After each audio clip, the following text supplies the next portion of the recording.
അടുത്ത ചോദ്യം 2, 6, 10 എക്സെട്ര എന്ന ശ്രേണിയുടെ 68-ാം പദവും 72-ാം പദവും തമ്മിലുള്ള വ്യത്യാസം എത്രയാണ്? 2, 6, 10 എക്സെട്ര.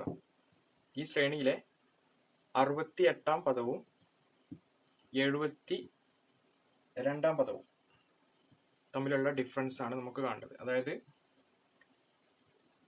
A 72 minus A 68. അപ്പോൾ നമുക്കറിയാം ഈ ശ്രേണിയിൽ ഇതൊരു സമാന്തര ശ്രേണിയാണ് അല്ലേ. ഫസ്റ്റ് ടേം എന്ന് പറയുന്നത് എത്രയാണ്? 2 ആണ്. കോമൺ ഡിഫറൻസ് ഡി, ഓരോ പദവും തമ്മിലുള്ള വ്യത്യാസം 6ഉം 2ഉം തമ്മിലുള്ള വ്യത്യാസം 4, 6ഉം 10ഉം തമ്മിലുള്ള വ്യത്യാസം 4. അപ്പോൾ കോമൺ ഡിഫറൻസ് 4 ആണ്. അപ്പോൾ നമുക്കറിയാം സമാന്തര ശ്രേണിയിലെ nth ടേമിന്റെ എക്സ്പ്രഷൻ എന്ന് പറഞ്ഞാൽ n equal to first term plus n minus 1 into D ആണ്. അപ്പോൾ നമുക്ക് 72-ാം പദത്തെ എ പ്ലസ് 71d എന്ന് പറയാം, മൈനസ് 68-ാം പദത്തെ എ പ്ലസ് 67d എന്ന് പറയാം. That is A plus 71d minus A minus 67d. എയും എയും ക്യാൻസൽ ചെയ്യും. 71d മൈനസ് 67d എത്രയാണ്? 4d ആണ്. അപ്പോൾ 67-ാം പദവും 72-ാം പദവും 68-ാം പദവും തമ്മിലുള്ള വ്യത്യാസം എത്രയാണ്? 4d. ദാറ്റ് ഈസ് ഡി എത്രയാണ്? 4. 4 ഇൻറ്റു 4 16. അപ്പോൾ 72-ാം പദവും 68-ാം പദവും തമ്മിലുള്ള ഡിഫറൻസ് 16 ആണ്. ഓപ്ഷൻ സി ആണെന്ത് കറക്റ്റ് ആൻസർ.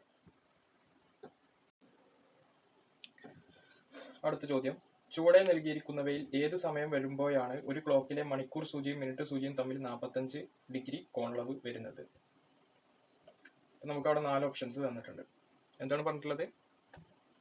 മണിക്കൂർ സൂചിയും മിനിറ്റ് സൂചിയും തമ്മിലുള്ള കോണളവ് 45 ഡിഗ്രി ആവുന്നത് എപ്പോഴാണ്? നമുക്കറിയാം മണിക്കൂർ സൂചിയും മിനിറ്റ് സൂചിയും തമ്മിലുള്ള കോണളവ് കാണാനുള്ള equation theta equal to 30h minus 11/2 into M ആണ്. അപ്പോൾ നമുക്ക് 4 ഓപ്ഷൻസ് തന്നിട്ടുണ്ട്. അതിൽ ഓരോ ഓപ്ഷൻസും എടുത്തു നോക്കാം. ആദ്യം ഫസ്റ്റ് ഓപ്ഷൻ 3:15. ഫസ്റ്റ് ഓപ്ഷൻ സമയം എത്രയാണ്? 3:15 ആണ്.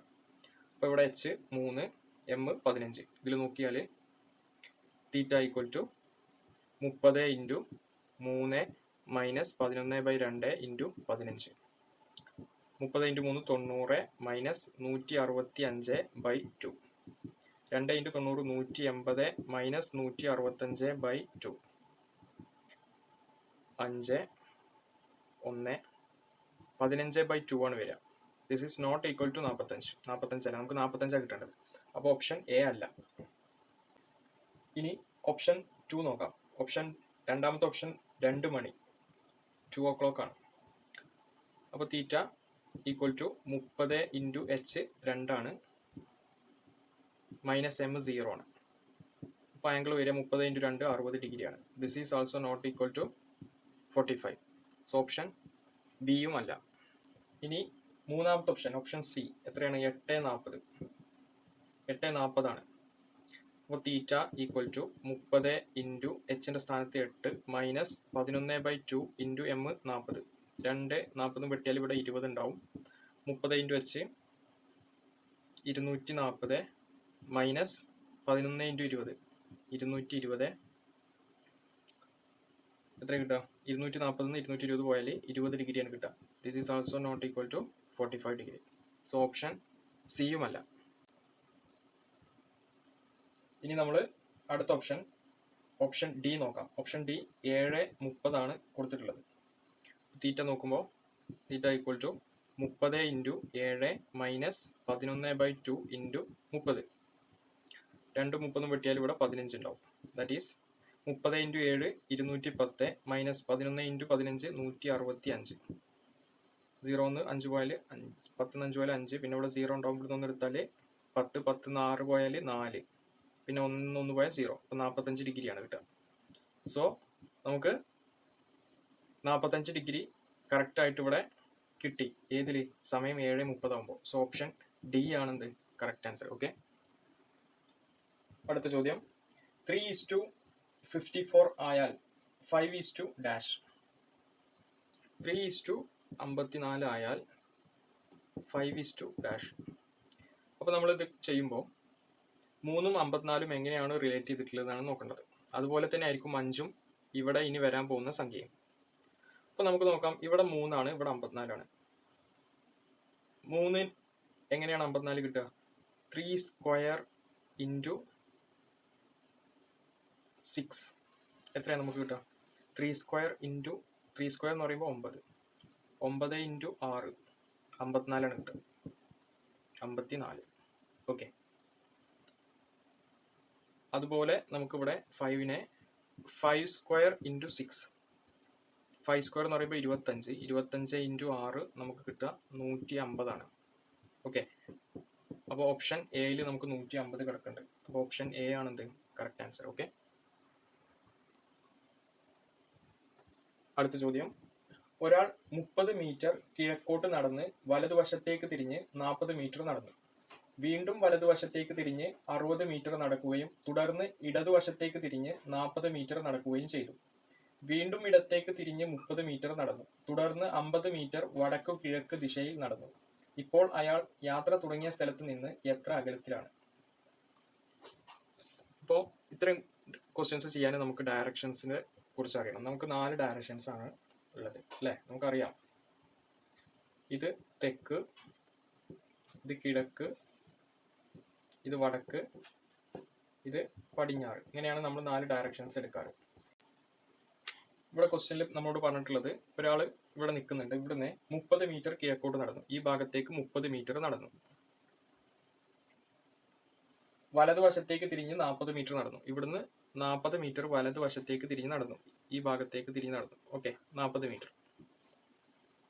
വീണ്ടും വലതുവശത്തേക്ക് തിരിഞ്ഞ് 60 മീറ്റർ നടന്നു. വീണ്ടും വലതുവശത്തേക്ക് തിരിഞ്ഞ് 60 മീറ്റർ എന്ന് പറയുമ്പോൾ ഈ ഭാഗത്തേക്ക് തിരിഞ്ഞ് 60 മീറ്റർ നടന്നു.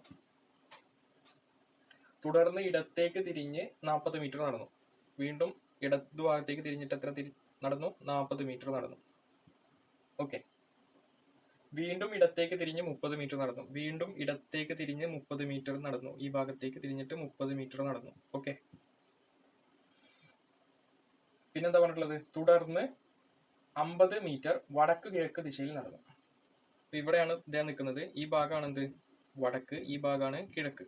വടക്ക് കിഴക്ക് ദിശയിൽ എന്ന് പറയുമ്പോൾ നേരെ 45 ഡിഗ്രിയിൽ ഇങ്ങോട്ട് 50 മീറ്റർ നടന്നു. ഓക്കെ. 50 മീറ്റർ നടന്നു. അങ്ങനെയാണെങ്കിൽ ഇപ്പോൾ അദ്ദേഹം തുടങ്ങിയ സ്ഥലത്ത് നിന്ന് ഇപ്പോൾ നിൽക്കുന്ന സ്ഥലവുമായിട്ടുള്ള ഡിസ്റ്റൻസ് ആണ് നമുക്ക് കാണേണ്ടത്. ഈ ഡിസ്റ്റൻസ് ആണ് നമുക്ക് കാണേണ്ടത്. ഓക്കെ. അപ്പം അതിന് വേണ്ടിയിട്ട് അദ്ദേഹം 50 മീറ്റർ നടന്നു കഴിഞ്ഞാൽ ഇവിടെ എത്തുമെന്നാണ് നമ്മൾ ആദ്യം ചെക്ക് ചെയ്യേണ്ടത്. അപ്പം അതിനായിട്ട് നമ്മൾ ഈ ഭാഗം ഇങ്ങനെ എക്സ്ട്രാപോളേറ്റ് ചെയ്യുക. അതുപോലെ തന്നെ ഈ ഭാഗം ഒന്ന് എക്സ്ട്രാപോളേറ്റ് ചെയ്ത് കഴിഞ്ഞാൽ നമുക്ക് ഇങ്ങനെ ഒരു മട്ടത്രികോണം കിട്ടും. ഓക്കെ. ഇങ്ങനെ ഒരു മട്ടത്രികോണം കിട്ടി. ഈ മട്ടത്രികോണത്തിൽ കർണ്ണാണ് 50 മീറ്റർ. ഇത് ലംബാണ്. ഇത് എത്രയാ? ഇത് 40 ആണെങ്കിൽ ഇത് 40 ആണ്. പിന്നെ ഇത് പാദം. ഈ ലെങ്ത് എന്ന് പറയുന്നത് 30 ആയിരിക്കും. കാരണം ഇത് ടോട്ടൽ 60 ആണ് അല്ലേ? ഇത്രയും 30 ആണ്. അപ്പോൾ ഇത് 30 ആയിരിക്കും. അപ്പോൾ നമുക്ക് പൈതഗോറസ് സിദ്ധാന്തം അനുസരിച്ചിട്ട് നമുക്കറിയാം കർണം സ്ക്വയർ എന്ന് പറഞ്ഞാൽ പാദം സ്ക്വയർ പ്ലസ് ലംബം സ്ക്വയർ ആണ് അല്ലേ? അപ്പോൾ ഇത് രണ്ടും സാറ്റിസ്ഫൈ ചെയ്യുന്നുണ്ടെങ്കിൽ, ഈ ഇക്വേഷൻ സാറ്റിസ്ഫൈ ചെയ്യുന്നുണ്ടെങ്കിൽ ഈ 50 എവിടെ എത്തും? ഇവിടെ എത്തും. അപ്പോൾ ആദ്യം നമ്മൾ ചെക്ക് ചെയ്യേണ്ടത് അതാണ്. ഇവിടെ കർണം 50 സ്ക്വയർ ആണ്, 50 ആണ്. അപ്പോൾ കർണം സ്ക്വയർ ഈക്വൽ ടു ലംബം സ്ക്വയർ 40 സ്ക്വയർ പ്ലസ് 30 സ്ക്വയർ. ഇത് സാറ്റിസ്ഫൈ ചെയ്യുന്നുണ്ടോ എന്ന് നോക്കാം. 40 സ്ക്വയർ എന്ന് പറയുമ്പോൾ 1600 1600 പ്ലസ് 30 സ്ക്വയർ എന്ന് പറയുമ്പോൾ 900. ഇത് രണ്ടും കൂട്ടിയാൽ എത്ര കിട്ടുക? 0 0 0 0 പ്ലസ് 0 0 9 പ്ലസ് 6 15 15ക്ക് 5 ശിഷ്ടം 1 പിന്നെ 1 1 2 2500 ആണ് കിട്ടുക. 2500 ശരിക്ക് 50ന്റെ സ്ക്വയർ തന്നെയാണ്. അപ്പോൾ സാറ്റിസ്ഫൈ ചെയ്യുന്നുണ്ട്. അപ്പോൾ ഈ 50 എവിടെ എത്തുന്നുണ്ട്? കറക്റ്റ് ഇവിടെ എത്തുന്നുണ്ട്. അപ്പോൾ ഇനി നമുക്ക് എക്സ് കാണാം. അപ്പോൾ ഇത് വേറൊരു മട്ടത്രികോണാണ് അല്ലേ? ഇതിൽ നമുക്ക് കർണ്ണാണ് കാണേണ്ടത്, എക്സ്. ഇത് പാദം, ഇത് ലംബം. അപ്പോൾ പൈതഗോറസ് സിദ്ധാന്തം തന്നെ ഉപയോഗിക്കാം. എക്സ് സ്ക്വയർ കർണം സ്ക്വയർ ഈക്വൽ ടു പാദം സ്ക്വയർ പ്ലസ് ലംബം സ്ക്വയർ. ദാറ്റ് ഈസ് 30 സ്ക്വയർ എന്ന് പറയുമ്പോൾ 900 പ്ലസ് 1600 2500 കിട്ടും. 2500 എത്രയാണ്? 50ൻ്റെ സ്ക്വയർ ആണ് അല്ലേ? സോ എക്സ് കർണം എന്ന് പറയുന്നത് എത്രയാണ്? 50 ആണ്. അപ്പോൾ നമുക്ക് 50 കിട്ടും. ഓക്കെ, നമ്മൾ ആൻസർ 50 മീറ്റർ ആണ്, ഓപ്ഷൻ ബി. അടുത്ത ചോദ്യം, ഒരു കോഡ് ഭാഷയിൽ d = 32 g = 98 ആയാൽ ഈ ഭാഷയിൽ ഫേസ് എന്നത് എങ്ങനെ എഴുതാം? ഒരു ഭാഷയിൽ d = 32 എന്ന് നമുക്ക് തന്നിട്ടുണ്ട്, അതുപോലെ തന്നെ g = 98 എന്ന് തന്നിട്ടുണ്ട്. അങ്ങനെയാണെങ്കിൽ ഫേസ് എങ്ങനെ വരും എന്നാണ് നമുക്ക് അറിയേണ്ടത്. ഓക്കെ, അപ്പോൾ നമുക്കറിയാം കോഡിങ്ങിൽ നമ്മൾ എപ്പോഴും പെട്ടെന്ന് ചെയ്യാൻ വേണ്ടിയിട്ട് നമ്മൾ ആൽഫബറ്റിക് ലെറ്റേഴ്സ് ഒന്ന് എഴുതി വെക്കുന്നത് നല്ലതാണ്. A B C D E F G H I J K L M N O P Q R S T U V W X Y Z. Corresponding position numbers 1 2 3 4 5 6 7 8 9 10 11 12 13 14 15 16 17 18 19 20 21 22 23 24 25 26. Okay, അപ്പോൾ d = 32. d എത്രാമത്തെ ലെറ്ററാണ്? 4ാമത്തെ ലെറ്ററാണ് d അല്ലേ? 4ൻ്റെ square എടുത്താൽ നമുക്ക് 16 കിട്ടും. 16 × 2 ആണ് എന്ത്? 32. 4ൻ്റെ square 16, 16 × 2 ആണ് 32. അപ്പോൾ നമുക്കിവിടെ 32 കിട്ടിയത് എങ്ങനെയാണെന്ന് മനസ്സിലായി. ഇനി ഇവിടെ g = 98. g എത്രാമത്തെ നമ്പറാണ്? 7ാമത്തെ നമ്പറാണ് g. അപ്പോൾ 7ൻ്റെ സ്ക്വയർ 49, 49 × 2 ആണ് എന്ത്? 98 അല്ലേ? 49 × 2 98 ആണ്. അപ്പോൾ ഓരോ ലെറ്റേഴ്സും എങ്ങനെയാണ് കോഡ് ചെയ്തിട്ടുള്ളത് നമുക്ക് മനസ്സിലായി. ഇനി നമ്മൾ ഇവിടെ കോഡ് ചെയ്യേണ്ടത് ഫേസ് ആണ്. ഫേസിൽ ഫസ്റ്റ് ലെറ്റർ എഫ് ആണ്. എഫ് എത്രാമത്തെ ലെറ്ററാണ്? 6ാമത്തെ ലെറ്റർ എഫ്, 6ാമത്തെ ലെറ്ററാണ്.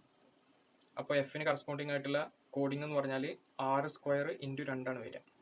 6 സ്ക്വയർ × 2 എന്ന് പറയുമ്പോൾ 36 × 2, 36 × 2 72. അപ്പോൾ ഇവിടുത്തെ ഫസ്റ്റ് ഡിജിറ്റ് കോഡിങ് എഫിൻ്റെ കറസ്പോണ്ടിങ് ആയിട്ടുള്ള കോഡിംഗ് എന്ന് പറയുന്നത് 72 ആണ്.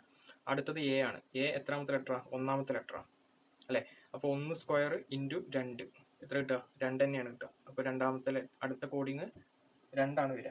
ഓക്കെ, അടുത്ത ലെറ്റർ സി ആണ്. സി എത്രാമത്തെ ലെറ്ററാണ്? 3ാമത്തെ ലെറ്ററാണ്. അപ്പോൾ സിക്ക് കറസ്പോണ്ടിങ് ആയിട്ടുള്ള കോഡിംഗ് എന്ന് പറഞ്ഞാൽ 3 സ്ക്വയർ × 2. 3 സ്ക്വയർ എന്ന് പറയുമ്പോൾ 9, 9 × 2 എത്ര കിട്ടുക? 18. അപ്പോൾ അടുത്ത നമ്പർ എന്ന് പറയുന്നത് 18 ആണ്. ഓക്കെ, ഇനി ലാസ്റ്റ് ലെറ്റർ എന്ന് പറയുന്നത് ഇ ആണ്. ഇ എത്രാമത്തെ ലെറ്ററാണ്? ഈ 5ാമത്തെ ലെറ്ററാണ്. 5ാമത്തെ ലെറ്റർ. അപ്പോൾ 5 സ്ക്വയർ × 2 25 × 2 50. അപ്പോൾ നമ്മളെ കോഡ് നമ്പർ എന്ന് പറയുന്നത് 72 21 85 0. ഓപ്ഷൻ നോക്കുമ്പോൾ ഓപ്ഷൻ സി ആണെന്ത്? Correct answer. ഓക്കെ, അടുത്ത ചോദ്യം, √2² പ്ലസ് 2 × 2⁻⁻1 പ്ലസ് 2⁻10 1/2. 2²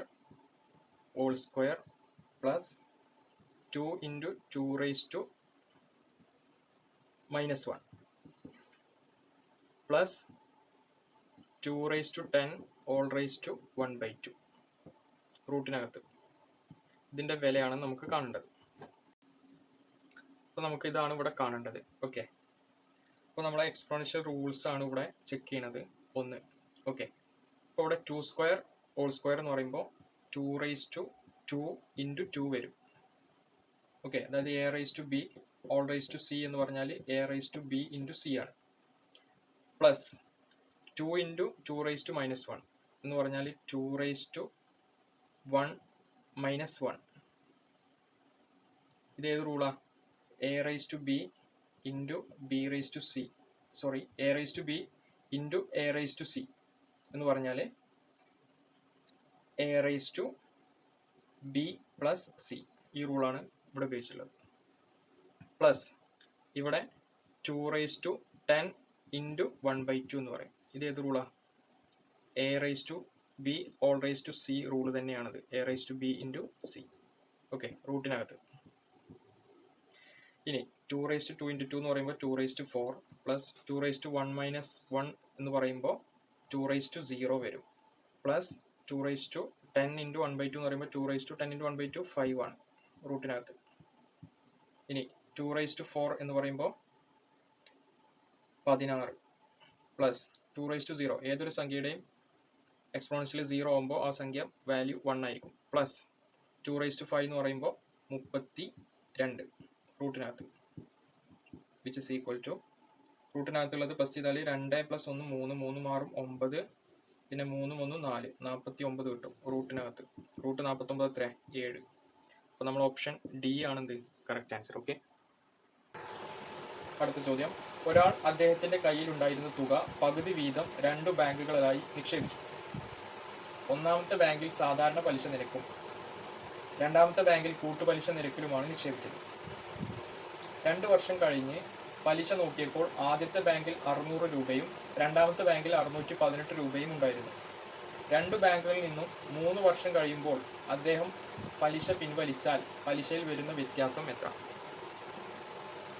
ഇപ്പം എന്താണ് പറഞ്ഞത്? ഒരാൾ അദ്ദേഹത്തിൻ്റെ കയ്യിലുണ്ടായിരുന്ന തുക പകുതി വീതം 2 ബാങ്കുകളിലായിട്ട് നിക്ഷേപിച്ചു. ഒന്നാമത്തെ ബാങ്കിൽ സാധാരണ പലിശ സിമ്പിൾ ഇൻട്രസ്റ്റ് ആണ്, രണ്ടാമത്തെ ബാങ്കിൽ കോമ്പൗണ്ട് ഇൻട്രസ്റ്റ് ആണ്, കൂട്ടുപലിശയാണ് കണക്കാക്കുന്നത്. ഓക്കെ, അപ്പോൾ 2 വർഷം കഴിഞ്ഞപ്പോൾ, 1 വർഷം 2 വർഷം 2 വർഷം കഴിഞ്ഞപ്പോൾ പലിശ നോക്കിയപ്പോൾ ഒന്നാമത്തെ ബാങ്കിൽ പലിശ 600 രൂപയും രണ്ടാമത്തെ ബാങ്കിൽ 618 രൂപയുമാണ് കാണുന്നത്. ഓക്കെ, അപ്പോൾ സിമ്പിൾ ഇൻട്രസ്റ്റ് ആണെങ്കിൽ 2 വർഷം കൊണ്ട് 600 എന്ന് പറയുമ്പോൾ ഒന്നാമത്തെ വർഷം 300, രണ്ടാമത്തെ വർഷം 300, 300 + 300 അങ്ങനെയാണ് 2 വർഷം കഴിഞ്ഞപ്പോൾ 600 ആയത്. സിമ്പിൾ ഇൻട്രസ്റ്റിൽ അങ്ങനെയാണ് നമ്മൾ കണക്കാക്കുക. കോമ്പൗണ്ട് ഇൻട്രസ്റ്റിൽ ഒന്നാമത്തെ വർഷം ഇൻട്രസ്റ്റ് 300 തന്നെ ആയിരിക്കും, കാരണം പ്രിൻസിപ്പൽ എമൗണ്ട് മാത്രമേ ഇവിടെ ഇൻട്രസ്റ്റ് കണക്കാക്കാനുള്ളൂ. ഇപ്പോൾ രണ്ടും തുല്യ സംഖ്യകളായതുകൊണ്ട് തന്നെ ഇവിടെ 300 ആണെങ്കിൽ കോമ്പൗണ്ട് ഇൻട്രസ്റ്റിലും ഒന്നാമത്തെ വർഷം 300 തന്നെ ആയിരിക്കും. രണ്ടാമത്തെ വർഷം ആകുമ്പോൾ 300 ഉണ്ടാകും ഓരോ വർഷത്തിൻ്റെയും പലിശ, പ്ലസ് അതിൻ്റെ കൂടെ എന്തുകൂടി ഉണ്ടാവും? ഈ 300ൻ്റെ പലിശ ഉണ്ടാവും. അതാണ് പലിശയുടെ പലിശ. കൂട്ടുപലിശ കണക്കാക്കുമ്പോൾ പലിശയുടെ പലിശയും കൂടി കണക്കാക്കും. ഓക്കെ, അപ്പോൾ ഈ 300ൻ്റെ ഇൻട്രസ്റ്റ് റേറ്റ് ആണെന്ത് ഈ 18. അങ്ങനെയാണ് 300 + 18 618 കിട്ടിയത്. ഓക്കെ, അപ്പോൾ നമുക്കിവിടെ ഇൻട്രസ്റ്റ് റേറ്റ് കാണാൻ എന്ത് ചെയ്താൽ മതി? 300 18ൻ്റെ എത്ര ശതമാനമാണെന്ന് നോക്കിയാൽ മതി. ദാറ്റ് ഈസ് 18/300 × 100 ചെയ്താൽ നമുക്ക് ഇൻട്രസ്റ്റ് റേറ്റ് കിട്ടും. ഈ 0 യും 0 വെട്ടി 18ൽ എത്ര 3 ഉണ്ട്? 6 3 ഉണ്ട്. അപ്പോൾ ഇൻട്രസ്റ്റ് റേറ്റ് എന്ന് പറയുന്നത് 6% നമുക്ക് അവിടെ നിന്ന് കിട്ടി. പിന്നെ നമ്മളോട് പറഞ്ഞിട്ടുള്ളത് എന്താണ്? 3 വർഷം കഴിയുമ്പോൾ പൈസ പിൻവലിച്ചാൽ പലിശയിൽ വരുന്ന വ്യത്യാസമാണ് ചോദിച്ചിട്ടുള്ളത്. അപ്പോൾ മൂന്നാമത്തെ വർഷം എഗെയിൻ 300 ഉണ്ടാവും സിമ്പിൾ ഇൻട്രസ്റ്റിൽ. അപ്പോൾ 300 + 300 + 300 എത്ര വരും? ടോട്ടൽ 900 വരും സിമ്പിൾ ഇൻട്രസ്റ്റ്. കോമ്പൗണ്ട് ഇൻട്രസ്റ്റിലാണെങ്കിൽ 300 + 300 ഇവിടെ 318, അങ്ങനെ 618 2 വർഷം കൊണ്ട് വന്നു. മൂന്നാമത്തെ വർഷം എന്തുണ്ടാവും? 300 ഉണ്ടാവും, പ്ലസ് അതിൻ്റെ കൂടെ എന്തുണ്ടാവും? ഒന്നാമത്തെ വർഷം ഈ 618ൻ്റെ 6% ഉണ്ടാവും.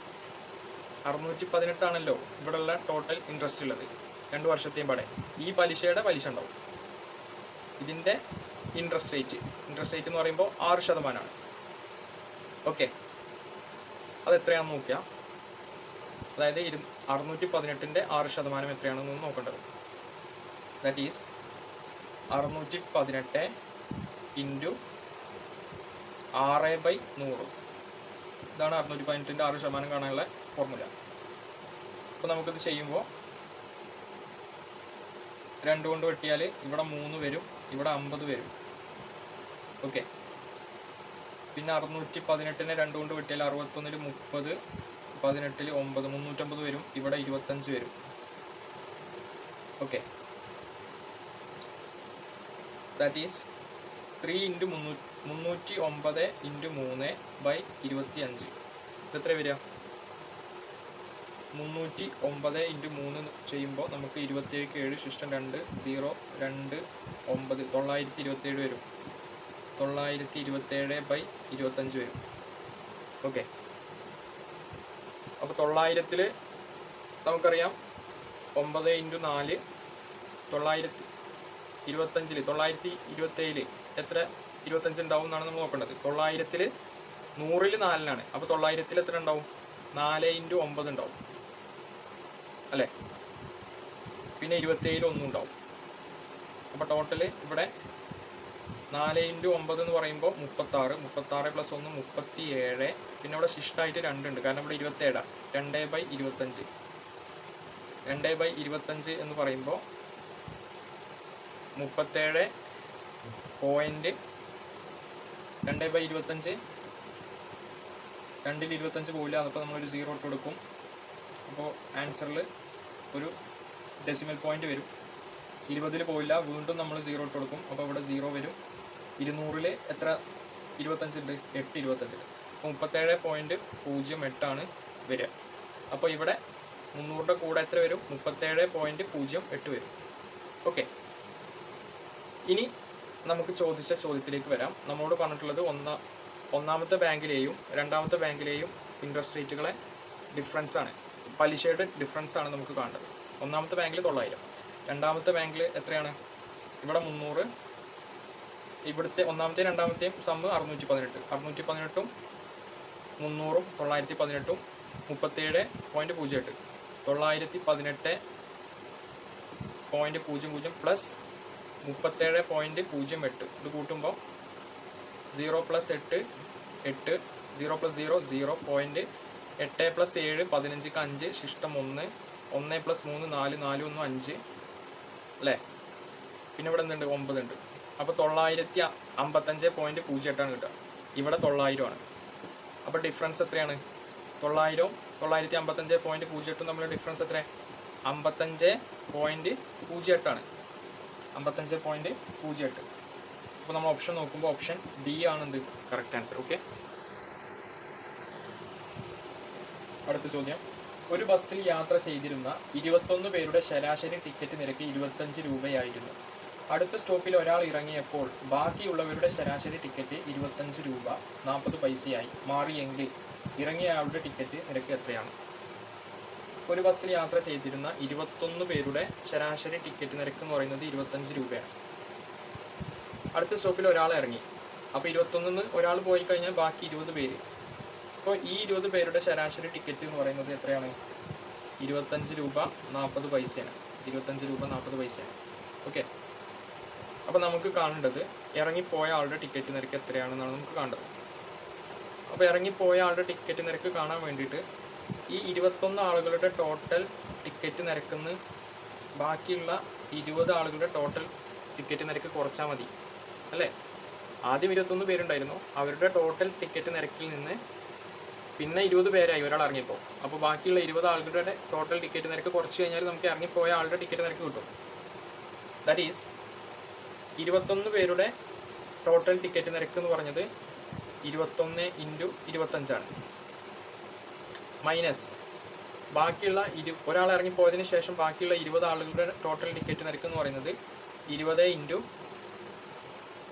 25.40 40. ഇതാണ് നമുക്ക് കാണേണ്ടത്. ഓക്കെ, അപ്പോൾ ഇതിൽ 21 × 25 ചെയ്താൽ നമുക്ക് 525 കിട്ടും. 525 കിട്ടും. മൈനസ് 20 × 25.40 ചെയ്താൽ നമ്മൾ ആദ്യം ഇത് ചെയ്യുമ്പോൾ 20 × 25.40 അല്ലേ നമുക്ക് 40 അല്ലേ കാണേണ്ടത്. അപ്പോൾ ഈ 20-ന്റെ 0 ഒഴിവാക്കിയാൽ 2 × 25.40 എത്രയാണ്? 2 × 25 50. പിന്നെ ഇവിടെ 0.4 ഉണ്ട്. 0.4 × 2 0.8 ആവും. പിന്നെ നമ്മൾ ഈ 0 കൂടി കൂട്ടുമ്പോൾ നമ്മൾ എന്ത് ചെയ്യണം? ഈ ഡെസിമൽ അങ്ങോട്ട് ഇടണം. അപ്പോൾ ഇവിടെ 508 ആണ് കിട്ടുക. എത്ര കിട്ടുക? 508. അപ്പോൾ 525-ന്ന് 508 പോയി കഴിഞ്ഞാൽ 17 ആണ് എന്ത് ആൻസർ. അപ്പോൾ ഇറങ്ങിപ്പോയ ആളുടെ ടിക്കറ്റ് നിരക്ക് പറയുന്നത് 17 ആണ്. അപ്പോൾ ഓപ്ഷൻ എ ആണ് എന്ത് കറക്റ്റ് ആൻസർ. അടുത്ത ചോദ്യം. 1 ഗ്രാം സ്വർണത്തിന് 4500 രൂപ നിരക്കിൽ 10 ഗ്രാമിൻ്റെ ഒരു സ്വർണ്ണമോതിരം വാങ്ങിയപ്പോൾ വിലയുടെ 3% GST-യും 10% പണിക്കൂലിയും നൽകേണ്ടി വന്നു. കൂടാതെ പണിക്കൂലിയുടെ 5% GST-യും നൽകേണ്ടി വന്നു. അപ്പോൾ ഈ മോതിരത്തിൻ്റെ വില എത്രയാണ്? അപ്പോൾ 1 ഗ്രാമിന് 4500 രൂപയാണ്. അപ്പോൾ 10 ഗ്രാമിൻ്റെ വില എത്രയാണ്? 10 ഗ്രാമിൻ്റെ വില 10 × 4500 രൂപ. ഇതാണ് വില.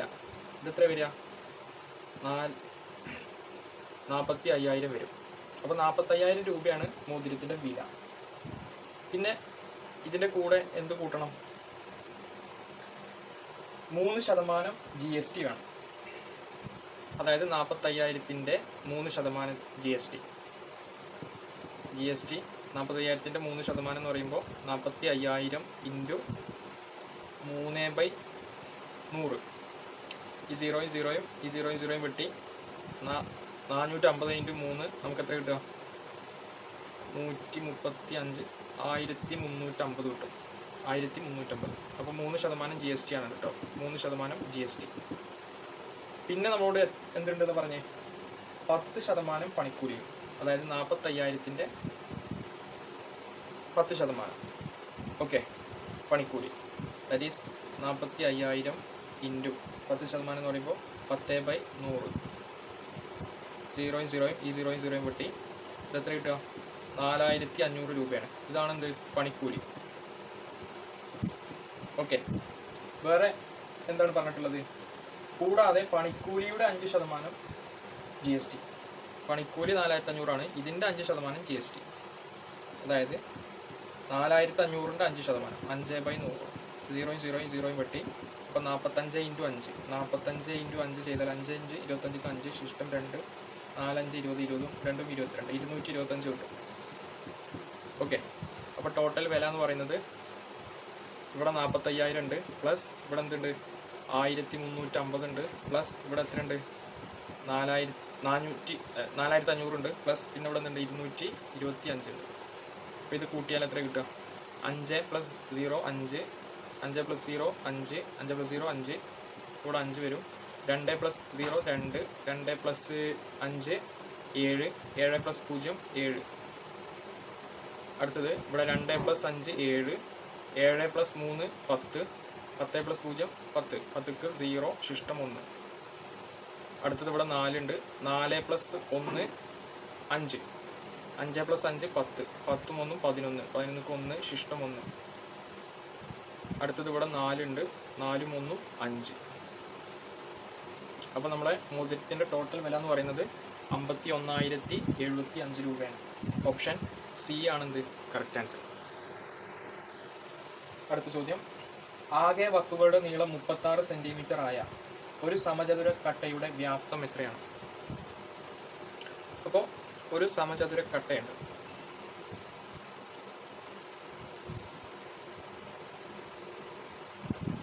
ഇതാണ് സമചതുര കട്ട. ഓക്കെ, ഇതിലെ ആകെ വക്കുകളുടെ നീളം 36 സെൻറ്റിമീറ്റർ എന്ന് വെക്കാം. അപ്പോൾ ഒരു സമചതുര കട്ടയിൽ എത്ര വക്കുകൾ ഉണ്ട് നോക്കാം. ഈ ഭാഗത്ത് ഫ്രണ്ട് സൈഡിൽ 4 വക്കുണ്ട്. 1 2 3 4 അല്ലേ? 1 2 3 4 4 പ്ലസ്. അതേപോലെ ബാക്ക് സൈഡിൽ, ഇതിൻ്റെ ബാക്ക് സൈഡിൽ 4 ഉണ്ടാവും. 1 2 3 4 4 പ്ലസ്.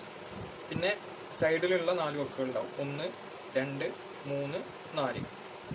അപ്പോൾ ടോട്ടൽ എത്ര വക്കുകളുണ്ട്? 4 + 4 + 4 12 വക്കുകളുണ്ട്.